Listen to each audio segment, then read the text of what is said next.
Hello मंडळी, रसोई आणि रिवाजमध्ये आपले स्वागत आहे. आज आपण हे बनवते, चहाचा मसाला बनवते. तर ही सुंठ पावडर आहे, ही घरीच बनवली आहे. अद्रक सुकून प्रोसेस करून त्याची ही घरीच बनवलेली. ही जवळजवळ अर्धा किलो 3 पावशर अद्रक होती, त्यापासून ही सुंठ बनवली, घरीच सुंठ पावडर बनवली आहे. आणि ही बडीशोपी चवीसाठी, आणि ही विलायची, ही दालचिनी, ही लवंग आणि हे मिरे आणि जायफळ आपण याच्यातच बारीक केलेले, 2 जायफळ घेतलेली आहे. असा आपण हा चहाचा मसाला बनवतो आहे. तर मग आपण आता बनवायला घेतोय.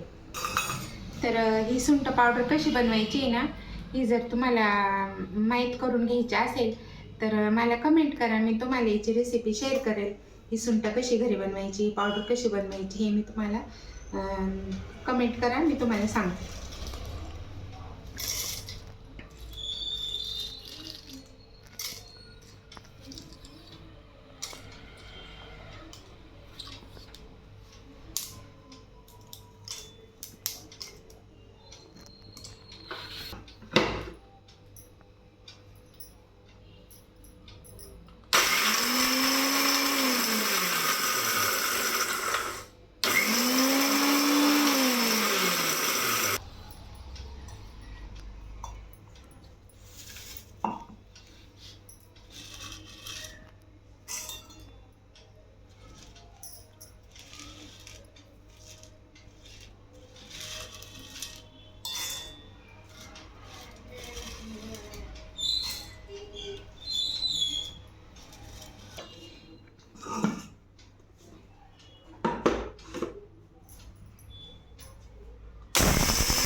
वस्तू मिक्स करून घेऊ आणि परत एकदा मिक्सरला फिरून घेऊ, म्हणजे एकजीव होऊन जातील या. आणि टेस्टी असे सुगंधित पावडर आपली घरच्या घरी चहा मसाला. तुम्ही अजून गोडाचा शिरा बनवला त्यात टाकू शकतो, खीरमध्ये टाकू शकतो आपण. अशी ही स्वाशिक अशी टेस्टी, आणि सर्दी पडसं खोकला, आता आपण लवंग टाकली आहे, मिरे टाकले आहे, परत सुंठ पावडर आहे याच्यामध्ये. तर ही आता पुढे पावसाळा आहे, हिवाळा आहे, तर ही अशी पुरणारी घरच्या घरी बनवली सुंठ पावडर आजीबाईच्या बटव्यासारखी एकदम घरगुती उपयोगाची आहे. सर्दी पडसा खोकलं होणार नाही ह्या पावडरमुळं, ह्या चहा मसाल्यामुळं. कारण की आपण सुंठ, लवंग, मिरे, विलायची, जायफळ ह्या सगळ्या उपयुक्त वस्तू आपण यामध्ये वापरलेल्या आहेत.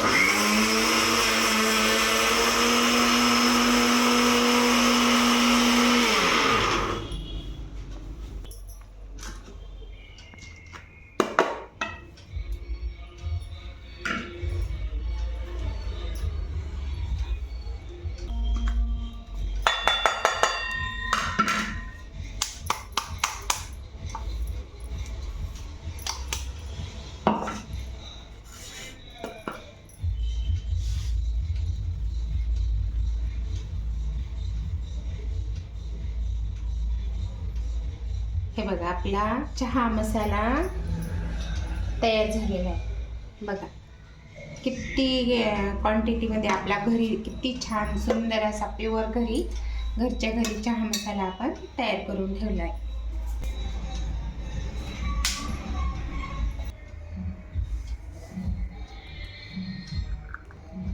आपला मसाला आहे ना, खूपच सुंदर झालेला आहे, खूपच घमघमाट वास येतोय, खूप अशी खुशबू येते चहामधून. तर आता आपण ही चहा आहे ना टेस्ट करून बघू.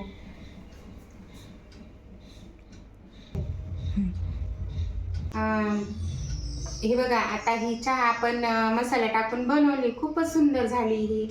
पण आता मला शुगर आहे, त्याच्यामुळे मला साखर नाही टाकता येत. पण हा मसाला टाकला, चहाचा मसाला टाकल्यामुळं खूपच टेस्टी झालाय, मला ती प्यावीशी वाटते. आणि तोंडाला एक चव आलाय, आणि अशी सुंदर चहा तयार झाली आपली. खूपच टेस्टी लागते चहा. करून बघा. धन्यवाद मंडळ. व्हिडिओला शेअर करा, कमेंट करा. धन्यवाद मंडळ.